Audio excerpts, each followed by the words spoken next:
CM Revanth రెడ్డిపై మాజీ మంత్రి హరీష్ రావు ఫైర్ అయ్యారు. కేసీఆర్కు రేవంత్ క్షమాపణ చెప్పాలని డిమాండ్ చేశారు. కేసీఆర్ 14 ఏళ్లు పోరాడి తెలంగాణ సాధించి రాష్ట్రానికి దశ చూపారన్నారు. రేవంత్ మాటలతో రాష్ట్ర పరువు పోయిందన్నారు. స్టేషన్ విషయంలో రేవంత్ మాట మార్చారని ఫైర్ అయ్యారు. రేవంత్ బట్ట కాల్చి మీద వేస్తున్నారని చెప్పారు. రేవంత్ వ్యక్తిత్వ హననానికి పాల్పడుతున్నారంటూ ధ్వజమెత్తారు హరీష్. రేవంత్ ప్రభుత్వం అబద్ధాలతో నడుస్తోంది. రేవంత్ అబద్ధాలకు బ్రాండ్ అంబాసిడర్గా మారారని మండిపడ్డారు హరీష్. ప్రాస కోసం రేవంత్ దివాలా రాజకీయాలు చేస్తున్నారని ధ్వజమెత్తారు.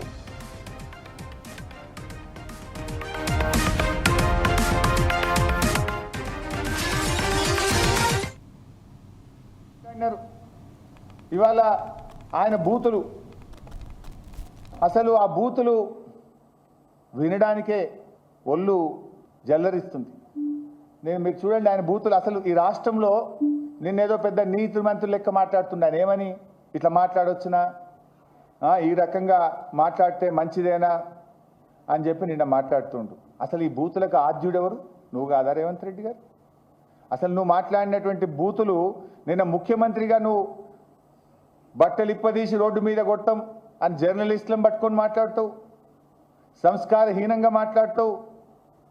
అసలు గతంలో రేవంత్ రెడ్డి గారు మాట్లాడిన భాష ఒక్కసారి చూసినాక నేను మాట్లాడతా. ఈ సన్నాసి రండా అలాగే ఎర్ర గాల్చి పిర్రల మీద వాతలు పెడతాం. మీరు ఒక్కసారి చెప్పండి. నీ ముడ్డి మీద డ్రాయర్ కూడా ఉండదు. పీకడం మొదలు పెడితే బిడ్డ నడి బజార్లో ఉరి తీయాలన్నా, 100 మీటర్ల గోతి తీసి పాతి పెట్టాలన్నా, ఒక్కనొక్కని పండబెట్టి తొక్కి పేగులు తీసి మెడలేసుకొని ఊరేగుదాం బిడ్డ. లోపల నా కొడుకులు ఛానళ్ళు ఉన్నాయి కదా అని అడ్డగోలు చేస్తే చూసుకుంటూ ఊకుంటా అంటారు. పండబెట్టి తొక్కి పేగులు తీస్తే గాడిద కొడుకులు నొక్కనొక్కని. అట్లాంటి లపుట్ నా కొడుకులకు నేను సమాధానం చెప్పను. దాని అమ్మ మొగులు ఇంట్లోనే అన్ని తెచ్చి చూపించుకోమని చెప్పు. టీవీలో వేసుకో, నాకేం అభ్యంతరం లేదు.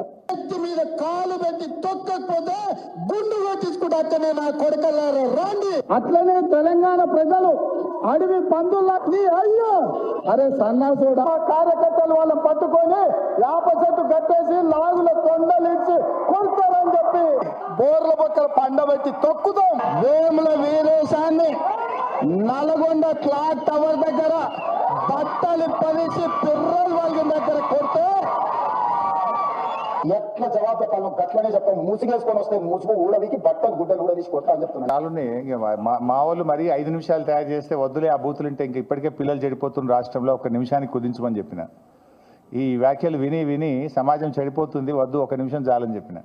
రేవంత్ రెడ్డి గారు, నీ భార్యాబిడ్డలే భార్యాబిడ్డలా? ఎదుటి వాళ్ళకు భార్యాబిడ్డలు ఉండరా? ఎదుటి వాళ్ళకు అక్కా చెల్లెలు ఉండరా? ఎదుటి వాళ్ళ కుటుంబ సభ్యులు ఉండరా?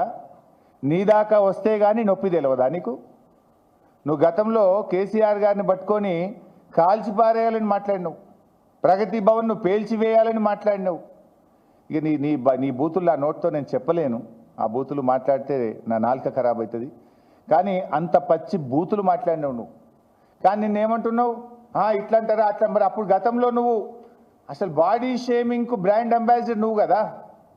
కేటీఆర్ గారు కుమారుడు మైనర్ అబ్బాయి, పాపం ఆయన చదువుకునే ఒక స్కూలుకు వెళ్ళే విద్యార్థి. ఆ బాబుని, ఆ పిల్లవాడిని పట్టుకొని కూడా నోటుకొచ్చినట్టు మాట్లాడినావు కదా.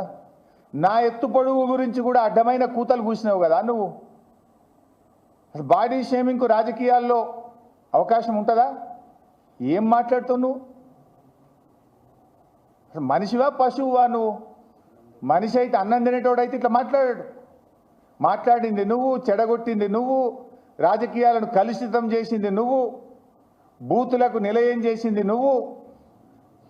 ఏదో 100 ఎలుకలు తిన్న పిల్లట నేను శాకాహారిని అన్నట్టు బూతులకు బ్రాండ్ అంబాసిడర్ నువ్వు. ఇవాళ నీతి సూత్రాలు, నీతి వ్యాఖ్యలు నువ్వు వల్లిస్తే ఎట్లా రేవంత్ రెడ్డి గారు?